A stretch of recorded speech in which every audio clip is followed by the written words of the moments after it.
Hello दोस्तों, आज की इस वीडियो में आप सभी का स्वागत है। और आज की वीडियो में आज हम बात करेंगे कंटेनर इन्वायरमेंट वेरिएबल्स की। इन्वायरमेंट वेरिएबल बहुत ही इंपॉर्टेंट चीज़ है कंटेनर की लाइफ साइकिल में, क्योंकि आप यूजली सिंपली कंटेनर रन नहीं करते ऑल द टाइम। आपको अक्सर उनके अंदर एक एग्जिस्टिंग डिफॉल्ट कंटेनर के अंदर कुछ कॉन्फ़िगरेशंस को मॉडिफाई करना होता है। आइदर आप खुद की कस्टम इमेजेस बना रहे हो या फिर आप इंटरनेट से डाउनलोड कर रहे हो। फॉर एग्जांपल, अगर जो आप एक माइस्क्ल या फिर किसी और डेटाबेस की इमेज की बात करें, अगर जो आप उसे रन करना चाहते हैं तो मोस्ट प्रोबेबली आप उसके अंदर कुछ अपनी मर्जी से कोई डेटाबेस ही सेट करना चाहेंगे, और या फिर आप उसके अंदर कोई कॉन्फ़िगरेशन को मॉडिफाई करना चाहेंगे। उन दोनों ही केस के अंदर जो इन्वायरमेंट वेरिएबल बहुत ही इंपॉर्टेंट रोल प्ले करते हैं।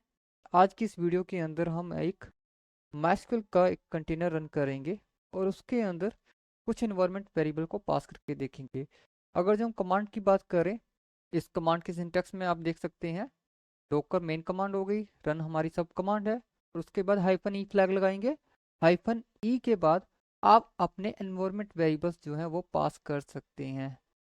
तो कई बार क्या होता है दोस्तों, या तो जो एनवायरमेंट वेरिएबल है वो इस तरह से होंगे, ट्रू और फॉल्स काइंड ऑफ थिंग, ये आपने बता दी कि मुझे ये वाली वैल्यू सेट करनी है, वो वैल्यू सेट हो जाएगी। या फिर वो की वैल्यू पेयर्स के अंदर हो सकते हैं, जैसे कि यूज़र नेम। तो यूज़र नेम अगर जो आपने बताया तो user name is equal to Amit, right. और आप hyphen hyphen E N V hyphen file को यूज़ कर सकते हैं। ये बहुत ही बेनिफिशियल है जब आपके पास एक लंबी लिस्ट है एनवायरमेंट वेरिएबल्स की। इंस्टेड ऑफ आप जाएं और टर्मिनल के अंदर ये चीज़ें बारी बारी लिखें, आप सिंपली एक फाइल को भी यूज़ कर सकते हैं। तो जल्दी से बिना टाइम वेस्ट किए हम देख लेते हैं एक प्रैक्टिकल। तो मैंने टर्मिनल ओपन कर लिया है दोस्तों, और सबसे पहला जो हम काम करेंगे, we will try to run a MySQL container. लेकिन रन करते टाइम हम क्या करेंगे, इस कंटेनर के अंदर हम कुछ एनवायरमेंट वेरिएबल पास करेंगे। जैसे कि आज हम एक माइस्क्ल की ऑफिशियल इमेज यूज़ करेंगे डॉकर हब से माइस्क्ल की, कि उसमें हमें कौन कौन सी कॉन्फ़िगरेशन सेटिंग्स मिलती है, कौन कौन से एनवायरमेंट वेरिएबल हम पास कर सकते हैं। तो इस टाइम दोस्तों मेरी स्क्रीन पे एक माइस्क्ल की ऑफिशियल इमेज हम देख रहे हैं। तो देखते हैं इसकी डिस्क्रिप्शन के अंदर क्या ये कुछ एनवायरमेंट वेरिएबल सपोर्ट करती है या नहीं। तो अगर जब मैं इसकी डॉक्यूमेंटेशन को ध्यान से देखूं, तो आप देख सकते हैं कि यहाँ पे कुछ कस्टमाइजेशन वो बता रहे हैं, और यहाँ पे एक पार्टीशन है एनवायरमेंट वेरिएबल्स के लिए। तो इन्होंने कुछ एनवायरमेंट वेरिएबल्स हमें डिफाइन किए हुए हैं। तो जब आप माइस्क्ल को रन कर रहे हैं उस टाइम पे आप ये सभी एनवायरमेंट वेरिएबल्स यूज़ कर सकते हो। हर एक एनवायरमेंट वेरिएबल के आगे इन्होंने एक डेफिनेशन दी हुई है। फॉर एग्जांपल, अगर जो आपको कोई रूट पासवर्ड सेट करना है तो आप ये वेरिएबल यूज़ कर सकते हैं। आपको जब माइस्क्ल रन करना है, साथ साथ कोई डेटाबेस बनाना है डिफ़ॉल्ट, तो भी आप माइस्क्ल अंडरस्कोर डेटाबेस यूज़ करके बना सकते हैं। इसी तरह से आप अगर जो आपने कोई यूज़र बनाना है या फिर किसी यूज़र का पासवर्ड सेट करना है, तो आप ये वाले वेरिएबल यूज़ कर सकते हैं। तो बड़ा ही स्ट्रेट फॉरवर्ड है दोस्तों, और ट्राई कर लेते हैं। तो सबसे पहले हम एक नेम टैग यूज़ कर लेते हैं, MySQL DB। फिर हम हाइफन ई यूज़ करेंगे। तो हमने डेटाबेस का नाम यहाँ पे स्पेसिफाई कर दिया है, आपने नेम दे दिया, इन्वायरमेंट वेरिएबल्स सेट कर दिया, MySQL डेटाबेस। और इसके अलावा अगर जो आप चाहें तो पासवर्ड सेट करना है तो हम एक पासवर्ड भी सेट कर देते हैं। तो यहाँ पे देख लेते हैं हाइफन ई। तो आप मल्टीपल इन्वायरमेंट वेरिएबल इस तरह से सेट कर सकते हैं दोस्तों, ठीक है। स्पेस देके आप दोबारा से ई फ्लैग लगाएं, और उसके बाद जो भी आपने इन्वायरमेंट वेरिएबल यूज़ करना है वो यूज़ कर सकते हैं। और आप पासवर्ड बता दें, 123 थोड़ा सा बड़ा पासवर्ड यूज़ कर लेते हैं ताकि हमें कुछ इशू ना आए। 45 12345 हमने पासवर्ड यूज़ कर लिया। और इसके बाद हाइफन डी और इमेज का नाम, बैकग्राउंड में चलाएंगे मैस्क्ल को और रन करके देखते हैं। ये चल गया। तो इमेज हम दोबारा से वेरीफाई कर लेते हैं कि जो हमने इमेज यूज़ किया, यहाँ पे देखिए सेम इमेज हम यूज़ कर रहे हैं मैस्क्ल की। अब हम एक बार डॉकर पीएस कमांड लगा के देख लेते हैं कि हमारा कंटेनर रनिंग स्टेट में है या नहीं। हमारा कंटेनर अप एंड रनिंग है। और कंटेनर के अंदर लॉगिन करते हैं, docker E X E C hyphen I T, और हमारे कंटेनर का नाम था MySQL DB। हमें एक शेल चाहिए तो हमने यहाँ पे बैच लिख दिया।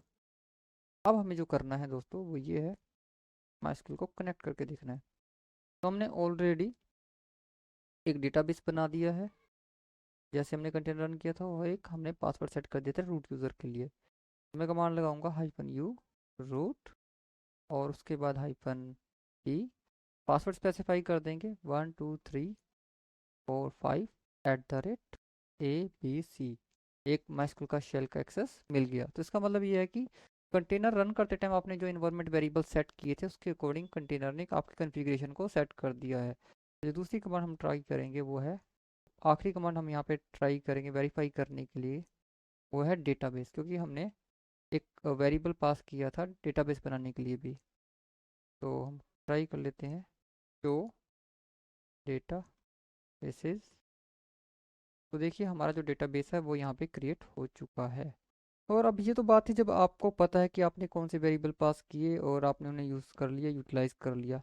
कई बार ऐसा होता है कि आपको कुछ चीज़ें ट्रबल शूट करनी पड़ती है, आपको वेरीफाई करना पड़ता है कि जो एनवायरनमेंट वेरिएबल आपने पास किए थे क्या वो सही है, क्योंकि हर बार आप इन्हें मैनुअल सेट नहीं कर रहे होते, आप कुछ ऑटोमेट प्रोसेस यूज़ कर रहे होते हैं, आप कुछ अलग टेक्नोलॉजी यूज़ कर रहे होते हैं डोकर के कंटेनर्स को रन करने के लिए, जैसे कि डोकर कंपोज, सर्विसेज स्टैक। तो हर तरह से आप एनवायरनमेंट वेरिएबल पास कर सकते हैं। There are certain different ways. Containers में जो वेरिएबल है अगर जो आपने पास किया, अगर जो आपने वेरीफाई करना चाहते हैं तो आप एक कमांड यूज़ कर सकते हैं env। किसी भी कंटेनर के अंदर आप ये कमांड लगाएंगे तो ये एज ए आउटपुट आपको जितने भी आपने वेरिएबल सेट किए हैं या फिर जो डिफ़ॉल्ट एनवायरनमेंट वेरिएबल है वो आपको डिस्प्ले कर देगा। तो देखिए दोस्तों यहाँ पे हमने जैसे ही कमांड लगाई तो हमें आउटपुट आ गई है। MySQL रूट पासवर्ड जो हमने सेट किया था वो इसने हमें दिखा दिया, साथ ही साथ हमने ये वाला वेरिएबल भी पास किया। तो अलोंग विद आपके जो डिफ़ॉल्ट एनवायरनमेंट वेरिएबल्स हैं या एनवायरनमेंट का डेटा है वो आपको शो कर देता है। तो जैसा कि हमने इस स्लाइड में देखा था env फाइल को भी यूज़ कर सकते हैं। तो जल्दी से ना एक फाइल क्रिएट कर लेते हैं कुछ एनवायरनमेंट वेरिएबल को और एक बड़ा से एक कंटेनर को रन करेंगे और देखेंगे क्या हमने जो वेरिएबल सेट किए हैं वो सेट हुए हैं या नहीं हुए। एक बार स्क्रीन को क्लियर कर देता हूँ। तो मैंने पहले से ही एक एनवायरनमेंट फाइल को बना लिया है, मैं आपको दिखा देता हूँ। तो उसके अंदर मैंने कुछ ऐसे ही रैंडम वेरिएबल सेट किए हैं टेस्टिंग के लिए। और अब दोस्तों हम इसके साथ साथ एक और चीज़ वेरीफाई करेंगे, ये वो वेरिएबल हैं जो हमारे कंटेनर में नहीं होंगे लेकिन हम फिर भी उन्हें सेट करेंगे और देखेंगे क्या वो अवेलेबल होते हैं हमारे कंटेनर में या नहीं। तो इस बार टेस्टिंग के लिए हम सिंपल एक ubuntu की इमेज को रन करके देख लेते हैं। docker run